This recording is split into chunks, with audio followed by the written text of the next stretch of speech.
To ensure your universal credit has been paid correctly, you need to check your payment statement. Your universal credit award is calculated on the last day of your assessment period. Once it's been calculated, you can then access your statement and see how much you are due to be paid and when, but also how this payment has been worked out. Mistakes are made, and it is always best to ensure your payment is correct.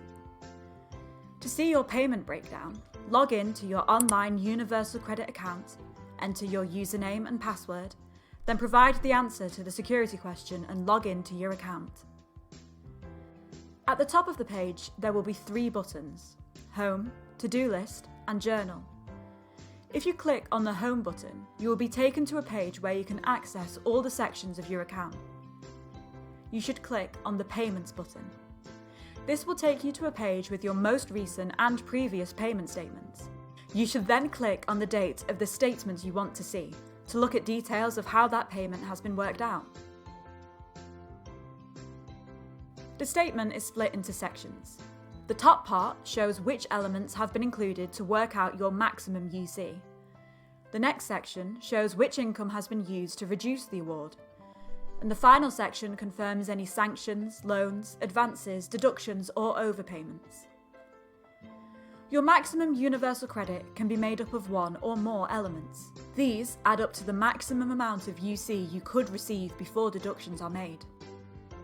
These elements are a standard allowance, a housing costs element, a child element, a disabled child element, a limited capability for work element, a carer element, a childcare costs element, or a transitional element.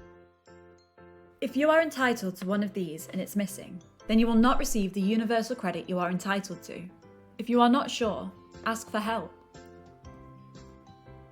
When Jo checked her payment breakdown, she noticed that the housing costs element didn't cover her full rent.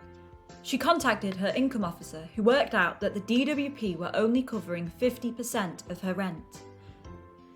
She helped her write in her journal, explaining that her ex-partner moved out, so she wasn't paying rent there anymore.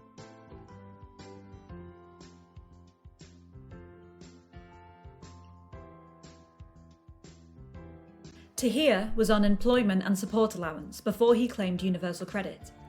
When he looked at how his payments had been worked out, there's no mention of his health issues.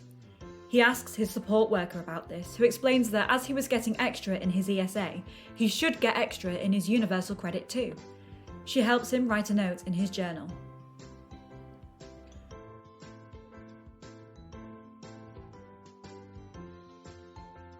Sue's just checked her breakdown, as her payment didn't seem like much, but it's difficult to understand, so she speaks to a benefit advisor. After a quick chat about her circumstances, he spots that her award is missing a disabled child element for her youngest, and explains that as she is caring more than 35 hours a week, she could also get a carer element in her award.